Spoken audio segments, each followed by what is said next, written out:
It is the largest library of its time, built by Ptolemy I. It is said that it was founded by Alexander the Great 23 centuries ago, and that he had the idea of building it. It is also said that it was founded by Ptolemy II in the early 3rd century BC in 285 to 247 BC, as he was the one who completed it, as Ptolemy I ordered the founding of the library and its organization at his expense. His successor, Ptolemy II, continued this under the Ptolemies, or if special attention was paid to writing to consolidate the fact that Alexandria, the capital of their new possessions, was the center of the greatest civilizational radiation in the Hellenistic world. With the development of Egyptian writing and the focus of the clergy and priests in the temples on writing and education, many libraries were established, and their purpose was to preserve everything related to religious writings in addition to preserving state records and documents, and due to the great spread of the papyrus plant that the ancient Egyptians used to use in writing. The libraries attached to the temples and rulers' palaces were filled with thousands of papyrus scrolls that served as books and records. The first library in history actually dates back to Mesopotamia, where the Sumerians established a number of libraries that included hundreds of clay tablets expressing their works and ideas. And that was in 1900 BC. Khufu established an ancient library in 2500 BC, which is known as the House of Writings, and King Ramses II built a library in his palace that included more than 20,000 papyrus scrolls, and he also established another group of libraries known as the Sacred Libraries.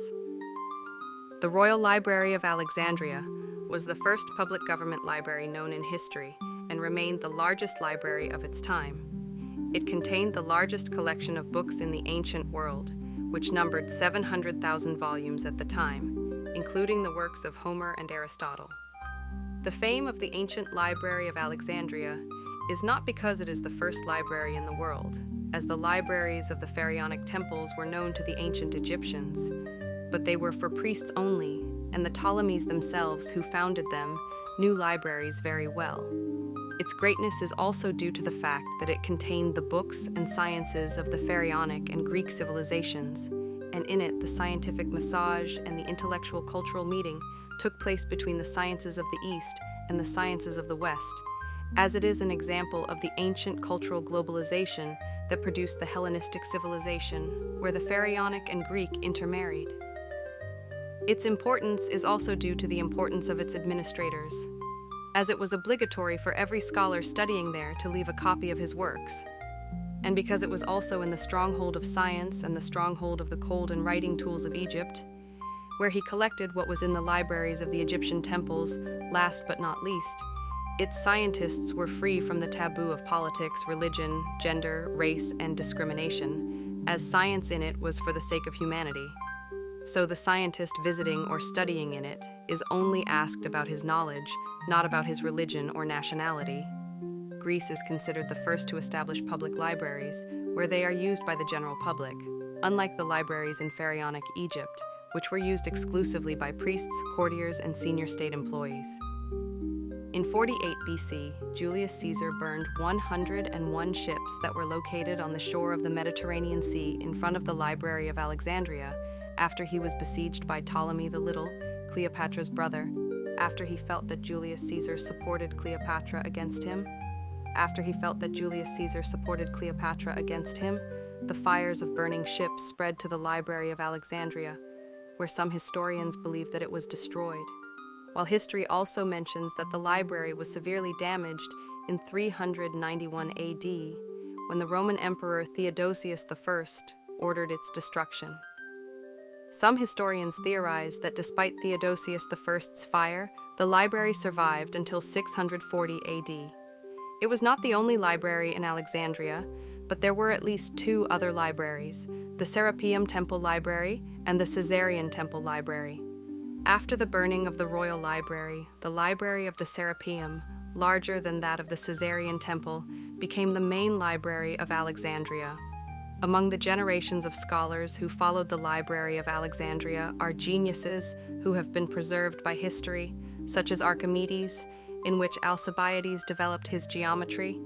and Hipparchus explained trigonometry to everyone, and put forward his theory of biocentrism, saying that the stars are alive,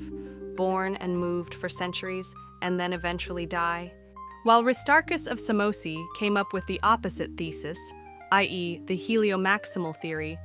we also find among the scientists who worked in the library Eratosthenes, who wrote a geography and produced a map with great accuracy, Herophilus the Cauldron, a physiologist who concluded that the center of intelligence is the brain, not the heart.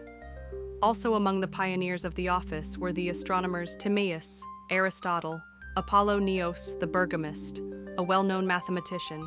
Heron of Alexandria,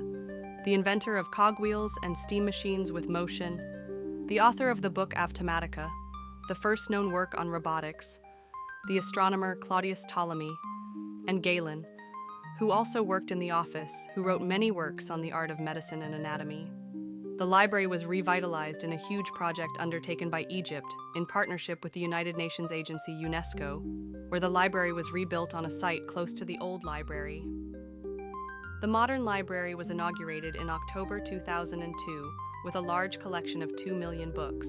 revitalizing one of the giant cultural edifices that is considered a beacon of culture, Egypt's window to the world and the world's window to Egypt.